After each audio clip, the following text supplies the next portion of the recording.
दोस्तों नमस्कार। मुद्दा गंभीर है, चर्चा करना भी जरूरी है, लेकिन जो विजुअल्स आ रहे हैं उनको देखकर लगता नहीं है कि ज़्यादा देर तक आतंकवादी जिन्होंने घटनाएं की हैं वो छुपा छुपी का खेल खेल पाएंगे। जी हाँ, अगर आपने समाचार टीवी न्यूज़ चैनलों को देखा है तो आपको अब तक बात समझ आ गई होगी कि मैं किस मुद्दे की बात कर रहा हूँ। मामला संवेदनशील है, आंखों में नमी है जब उन चेहरों को देखता हूँ जो बेचारे घूमने फिरने गए थे, कुछ यादें बनाने गए थे अपने परिवार के साथ, अपने बच्चों के साथ, लेकिन वापस लौटे तो जिंदा नहीं लौटे। जी हाँ, दिन 22 अप्रैल 2025, ये तारीख इतिहास में काले अक्षरों से जम गई है। तारीख भले ही एक हो 22 अप्रैल 2025, लेकिन देश के दिल में जो जख्म आज के दिन मिले हैं वो शायद ही कभी भर पाएंगे। हम अभी पुलवामा का जख्म भुला नहीं पाए थे, तब तक हमें दूसरा पुलवामा दे दिया गया। जी हाँ, पहलगाम जम्मू कश्मीर का बेहतरीन खूबसूरत पर्यटन स्थल, जिसमें लोग छुट्टियां मनाने अपने परिवार के साथ, बच्चों के साथ घूमने फिरने जाया करते हैं, कुछ नई यादें बनाने जाया करते हैं। वहीं पर एक ऐसी जगह, एक ऐसी मनोरंजन और घाटी की खूबसूरती का नज़ारा, जिसको हम मिनी स्विट्ज़रलैंड नाम से भी जानते हैं, हरे भरे पहाड़, ठंडी हवा और सुकून, लेकिन उसी सुकून को आज गोलियों की आवाज़ ने चीर डाला। वही आतंकवादी, वही पुराना उनका गेम प्लान, वही बॉर्डर पार से प्रॉक्सी वार की रणनीति, सब कुछ दोहरा गया आज 22 अप्रैल 2025 को, जब हम और आप अपने अपने घरों में, अपने परिवार, अपने बच्चों, ऑफिस, दफ्तरों हर जगह पर मशगूल थे। तभी वहाँ पर जो पर्यटन के लिए गए थे दर्शक, पर्यटक, उनके साथ ये घटनाएं हुई हैं। बैसरन के मैदान में पर्यटकों का बहुत भारी हुजूम था, क्योंकि ये एक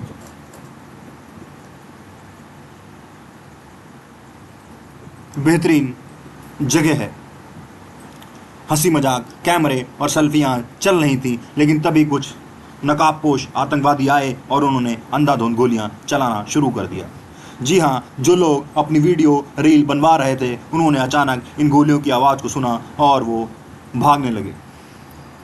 पहले तो कुछ समझ में ही नहीं आया कि आवाज़ें कैसी हैं। किसी को लगा ये पटाखे छोड़े जा रहे हैं, तो किसी को लगा ये ऐसी आवाज़ें होंगी, क्योंकि आदमी जब घूमने फिरने निकलता है तो वो ये नहीं सोचता कि उसके साथ ऐसी कोई घटना घटित हो जाएगी, वो भी कश्मीर जैसे इलाके में जहाँ पर भारतीय सेना चाक चौबंद तरीके से सुरक्षा व्यवस्था में लगी हुई है। 26 मासूम लोग मारे गए हैं अभी तक जो जानकारी मिली है। मैं इस नंबर की पुष्टि नहीं करता। 30-35 से ज़्यादा लोग घायल हैं। एक भी मारा जाता है, दुख होता है, लेकिन यहाँ पर संख्या बड़ी है, क्योंकि आतंकवादियों ने अंधाधुंध गोलियाँ चलाई वहाँ पर, जहाँ पर 4 से 5 हज़ार लोगों की भीड़ थी। वहाँ पर उन्होंने अंधाधुंध गोलियों से अपनी औकात दिखाई है कि वो इंसानियत के दुश्मन हैं। वहाँ पर वही लोग थे जो ज़्यादातर अपनी छुट्टियाँ मनाने गए थे, क्योंकि ये एक बहुत ही बेहतरीन टाइम होता है, समय होता है, जिसमें कश्मीर पूरा हरा भरा रहता है। इस हमले की जिम्मेदारी ली है TRF यानी द रेजिस्टेंस फ्रंट। TRF वो आतंकवादी संगठन है जो लश्कर ए तैयबा का ही एक नया रूप है। इसके कुछ इनएक्टिव मेंबर्स इस संगठन को चलाते हैं, घाटी में रहकर या घाटी से बाहर रहकर। जी हाँ, मैं लश्कर की बात कर रहा हूँ। लश्कर माने पाकिस्तान, पाकिस्तान माने लश्कर, ये किसी से छिपा नहीं है। अंतर्राष्ट्रीय मंच पर पाकिस्तान की जितनी छीछा लेदर है उतनी छीछा लेदर किसी भी और देश की नहीं है। सवाल यह है कि आखिर कब तक हम चुप रहेंगे, कब तक ये घटनाएं होती रहेंगी। क्यों ना एक अंतर्राष्ट्रीय मंच पर इसके खिलाफ रेजोल्यूशन पास किया जाए और ऐसी घटना करने वाले किसी भी देश को, जिनके लोग इस घटनाओं में शामिल होते हैं, उसके खिलाफ कड़ा प्रस्ताव पास किया जाए। कब तक भारत के नागरिक आतंक का निशाना बनते रहेंगे? कब तक पाकिस्तान अपने प्रॉक्सी वार को कश्मीर की वादियों में जिंदा रखेगा? गृह मंत्री अमित शाह ने जैसे ही इस घटना को सुना, सीधा का सीधा श्रीनगर रवाना हो गए हैं और कहा है कि दोषियों को बख्शा नहीं जाएगा। प्रधानमंत्री मोदी जो इस समय विदेशी दौरे पर हैं, उनको भी हमले की जानकारी हुई और उन्होंने भी कहा दोषियों को किसी भी कीमत पर बख्शा नहीं जाए।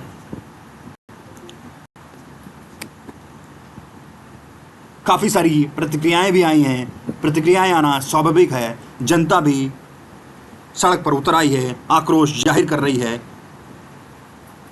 क्योंकि ये हमला इंसानियत के, मानवता के खिलाफ है। आज के दिन 22 अप्रैल 2025 को जो पहलगाम में हुआ है, वो एक सिर्फ और सिर्फ आतंकी हमला नहीं है, वो भारत की संप्रभुता, सुरक्षा और नागरिकों के भरोसे पर सीधा हमला है। जी हाँ, हम जिस देश में हैं वहीं पर अगर सुरक्षित नहीं हैं, कोई बाहरी ताकतें हम पर हमला कर दें, तो ये एक गंभीर सवाल उत्पन्न होता है। जैसे ही खबर आई, हर राजनीतिक दल ने ट्वीट किया, बयान दिया और प्रेस कॉन्फ्रेंस बुलाई। भारतीय जनता पार्टी जिसकी सरकार है केंद्र में, गृह मंत्री Amit Shah full mode action में आ गए हैं। सीधा का सीधा मनोज सिन्हा के साथ कश्मीर रवाना हो गए हैं। मीटिंगें हो रही हैं, बैठकें हो रही हैं। उनका कहना है ये काराना हरकत है, दोषियों को बख्शा नहीं जाएगा। सुरक्षा बलों को खुली छूट दे दी गई है, आतंकियों को या तो ज़मीन में दफना देंगे या सलाखों के पीछे डाल दिया जाएगा। लेकिन मेरा कहना यह है, आज इन आतंकियों को मार गिराओगे, कल दोबारा दूसरे आतंकी आएंगे, परसों और आतंकी आएंगे। इसकी मेन समस्या क्या है? पाकिस्तान। तो पाकिस्तान को ही सीधा का सीधा कड़ा संदेश दे दिया जाए, जैसे पुलवामा की घटना के दौरान दिया गया था। जब तक उनके सैनिकों की लाशें उनके घरों पर नहीं जाएंगी, तब तक उन्हें दुख दर्द की कीमत महसूस नहीं होगी। भाजपा के जम्मू कश्मीर अध्यक्ष रविंद्र रैना, उन्होंने कहा है ये इंसानियत पर हमला है और आतंकवाद को जड़ से उखाड़ फेंकेंगे। आने वाले समय में अमरनाथ की यात्रा भी शुरू हो रही है, तो ये ना समझा जाए कि इस हमले से टूरिस्ट आएंगे नहीं और श्रद्धालु अमरनाथ यात्रा नहीं करेंगे। उनका कहना है आप दिल खोल कर आइए, हम आज भी खड़े हैं, कल भी खड़े थे और हमेशा खड़े रहेंगे। विपक्षी दलों ने भी इस हमले की कड़ी निंदा की है।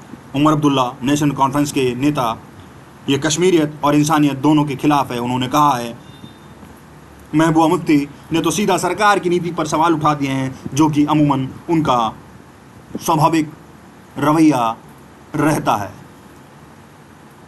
उन्होंने इस मौके को भी नहीं छोड़ा, सीधा का सीधा सरकार पर निशाना साधा है कि कश्मीर में सब नॉर्मल है, तो फिर इतने बड़े हमले कैसे हो गए। भारत दौरे पर अमेरिका के उपराष्ट्रपति जेडी वेंस आए हुए हैं। उन्होंने भी इस हमले की कड़ी निंदा की है।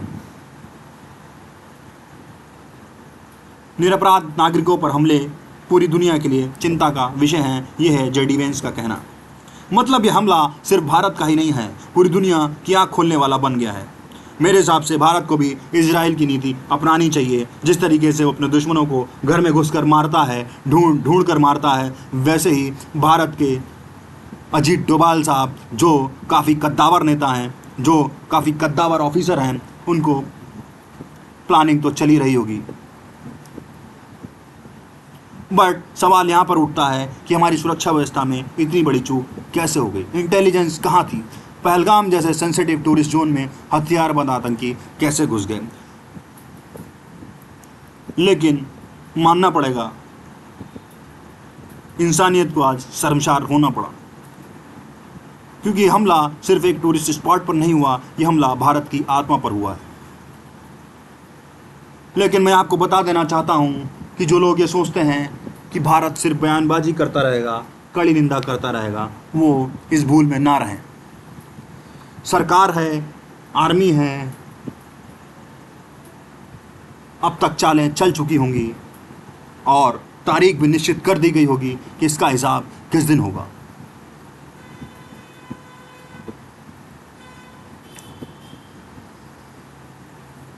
मेजर गौरव आर्या काफ़ी भावुक हैं, गुस्सा भी है, दर्द भी है और उन्होंने चेतावनी भी दी है अपने बयान में।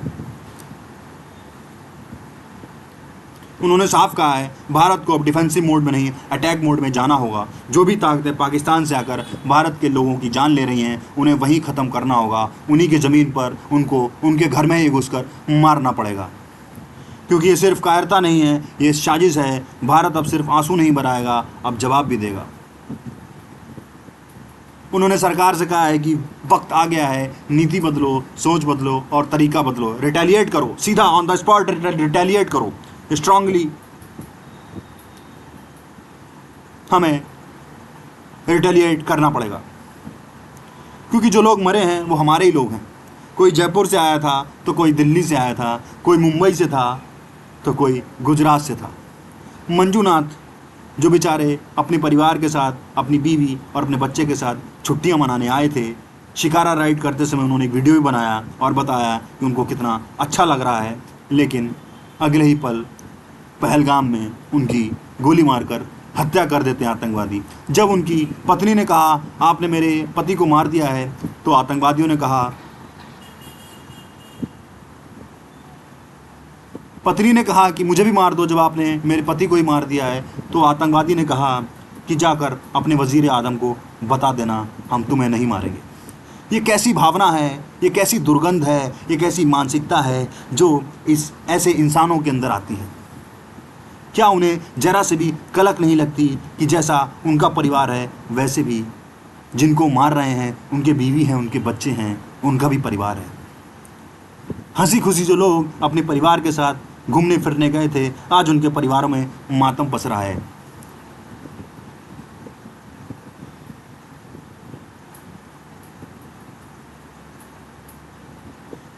अब भारत को सोचना पड़ेगा,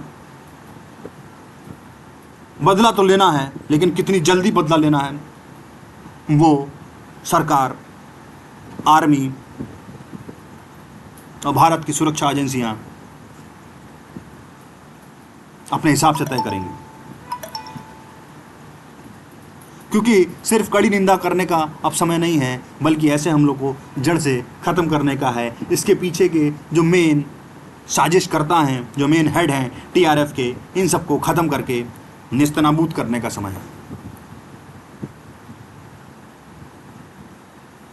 सारे राजनीतिक दल इस समय एक ही मंच पर हैं, चाहे सत्ताधारी पार्टी हो चाहे विपक्षी पार्टियां हों, सब ने सुर में सुर मिलाया है और पूरा देश इस हमले के खिलाफ खड़ा है। कैंडल मार्च हो रहे हैं, सब भावुक हैं। मैं खुद भावुक हूं जब इस वीडियो को बना रहा हूं। जब मैं वीडियो देख रहा हूं, एक आदमी बेचारा वेस्टर्न वैली पर रील बनवा रहा है, उसी दौरान धड़ाधड़ गोलियां चलने लगती हैं और बेचारा भागता है, कहता है यहाँ पर आतंकवादी हमला हो गया है, अब परमात्मा ही रक्षा करेगा।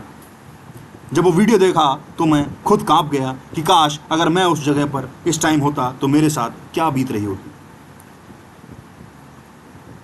जब मासूम मारे जाते हैं तो सियासत को नहीं, इंसानियत को बोलना चाहिए। बयान नहीं, अब जवाब चाहिए, और जवाब सिर्फ मंच से नहीं, मैदान से आना चाहिए। दूसरे देश के घर में घुसकर उनकी अस्थियां नेस्तनाबूद करके आना चाहिए, क्योंकि हमारे देश के फौजियों का वो खून है जो कहता है कि फौजी रिटायर होने के बाद ही लड़ाई की बात करते हैं। तो आप समझ जाइए अब वक्त बदल रहा है और ये देश चुप नहीं बैठेगा। इस हमले का जोरदार और ऐसा जवाब मिलेगा पाकिस्तान को और उन हमलावरों को कि उनकी 7 पुश्तें याद रखेंगी। दोस्तों, भावुक हूं जब वो विजुअल सामने आते हैं तो आंखें नम हो जाती हैं। हंसते हुए चेहरे और पल भर में उनकी ज़िंदगी उजड़ जाती है। एक महिला बेचारी भेलपुरी खा रही थी और वहीं पे एक आदमी आता है, आतंकवादी, कहता है तुम मुस्लिम नहीं लगते या हिंदू, समझकर मार दिया उसको। ये कहाँ की मानसिकता है क्योंकि कोई भी धर्म इस तरीके की मानसिकता नहीं सिखाता कि आप निर्दोषों की जान लो। तो ये सीधा का सीधा साजिश है, आतंकवादी हमला है, जिसको हमें कड़े शब्दों में और गोली का जवाब गोली से देना पड़ेगा। आशा करता हूँ आप मरने वाले लोगों की ईश्वर से प्रार्थना करेंगे कि उनको अपने चरणों में स्थान दे, और जो घायल हैं उनको जल्द से जल्द स्वस्थ होने की मैं कामना करता हूँ। दोस्तों धन्यवाद, कल मिलेंगे दूसरी वीडियो लेकर।